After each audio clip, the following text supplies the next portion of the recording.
Bonjour à toutes et à tous, Radio France Internationale en direct de Paris, il est 17h. Le journal en français facile. Adrien Delgrange. Nous sommes ensemble pour 10 minutes d'actualité internationale avec au sommaire de ce jeudi 30 novembre, une attaque meurtrière à Jérusalem-Ouest, la partie de la ville administrée par Israël. 2 Palestiniens ont tué dans la rue, 3 Israéliens. Le Hamas reconnaît être à l'origine de cette attaque. Notre correspondant à Jérusalem nous attend. Dans ce journal également, la COP28 à Dubaï et les enjeux de cette nouvelle conférence sur le climat. De nombreux hommages par ailleurs après la mort d'Henry Kissinger, grande figure et grande voix de la diplomatie américaine que vous entendrez. Et puis enfin l'arrestation d'un célèbre rappeur iranien à peine sorti de prison. Toumaj Salehi est à nouveau interpellé par la police. Voilà pour les titres, soyez les bienvenus. L'actualité au Proche-Orient, marquée tout d'abord par la libération de 2 otages israéliennes. L'armée israélienne vient de l'annoncer. Elles ont d'abord été remises au Comité international de la Croix-Rouge dans la bande de Gaza et sont désormais à l'heure actuelle en Israël. Parmi ces 2 libérations, l'otage franco-israélienne Miachem. Dans l'actualité, elle est aussi marquée, cette actualité, ce matin par cette attaque en plein Jérusalem-Ouest. Le mouvement islamiste Hamas a revendiqué cette attaque faisant au moins 3 morts. Nous sommes avec Sami Boukhelifa en direct de Jérusalem. Bonjour Sami. Bonsoir. Cette attaque intervient dans un contexte de trêve entre Israël et le Hamas. Oui, mais la trêve concerne uniquement Gaza, car l'armée israélienne poursuit en parallèle ses opérations militaires en Cisjordanie occupée. Dernière en date, une incursion meurtrière hier mercredi à Jenin. 2 Palestiniens, un enfant de 8 ans et un adolescent de 15 ans ont été tués par l'armée israélienne dans cette ville du nord de la Cisjordanie occupée. Ce matin, une attaque tout aussi terrible et qui s'inscrit malheureusement dans un schéma classique de riposte palestinienne. 2 assaillants ouvrent le feu sur des civils israéliens près d'un arrêt de bus à Jérusalem. 3 morts et plusieurs blessés. L'attaque a été menée par 2 frères palestiniens originaires de Jérusalem. Ils ont été abattus dans la foulée. Le Hamas salue des héros qui se sont sacrifiés en menant cette opération. C'est une réponse naturelle aux crimes de l'occupation à Gaza et aux meurtres d'enfants à Jenin, explique le groupe armé palestinien dans un communiqué. 7e jour de trêve à Gaza, un front qui se calme, un autre qui pourrait s'embraser. L'occupant n'est à l'abri nulle part, dit le Hamas, qui souhaite clairement une escalade, mais en déplaçant la zone d'affrontement. Sami Boukhelifa en direct de Jérusalem pour Radio France Internationale. La parole des États-Unis à présent sur ce conflit.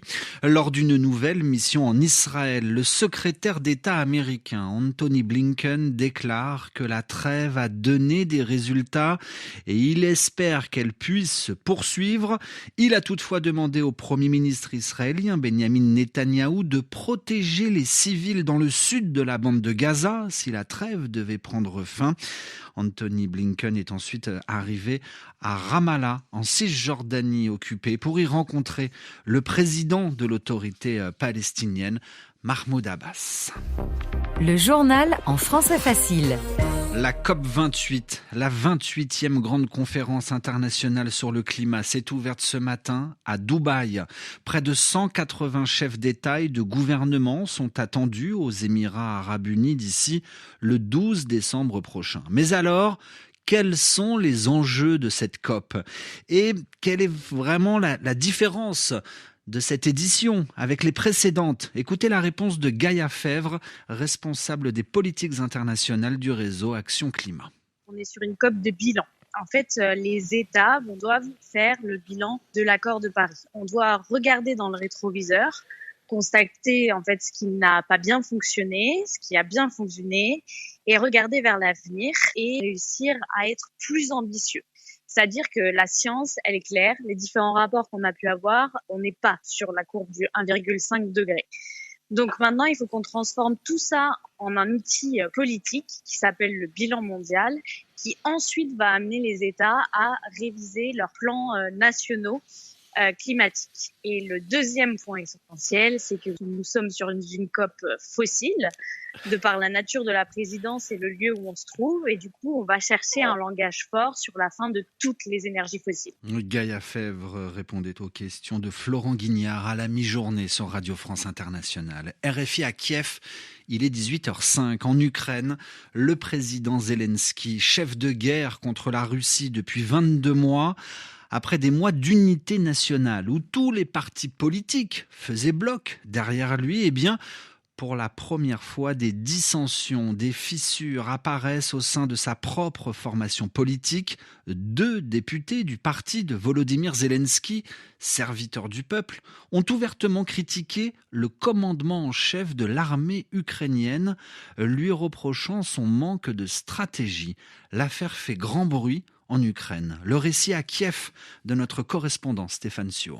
Parfois, il vaut mieux réfléchir 2 fois avant de poster quelque chose sur Facebook. C'est sans doute ce que doit se dire la députée Mariana Bezula, qui le week-end dernier a tiré à boulet rouge en écrivant que l'état-major de l'armée n'avait pas produit de document stratégique de planification militaire pour l'année 2024. La jeune femme, membre de la commission de défense du Parlement, mais quasiment inconnue avant l'invasion, demandant carrément la démission de Valéry Zaloujny, le premier soldat du pays. Le problème, c'est que presque simultanément, David Arachamia, le très influent chef de la fraction parlementaire de serviteurs du peuple, le parti de Volodymyr Zelensky, s'est également épanché dans une interview lors de laquelle il a critiqué à demi-mot la direction militaire du pays et son manque d'anticipation des défis à relever sur le champ de bataille. Et voilà que par magie, la vie politique ukrainienne, sous l'éteignoir depuis février 2022, s'est soudain réveillée, les 2 parlementaires se prenant publiquement une volée de bois vert et tout Kiev se demandant si les 10 députés étaient en service commandé. Le bureau de Volodymyr Zelensky s'est en tout cas prudemment distancié de ces déclarations,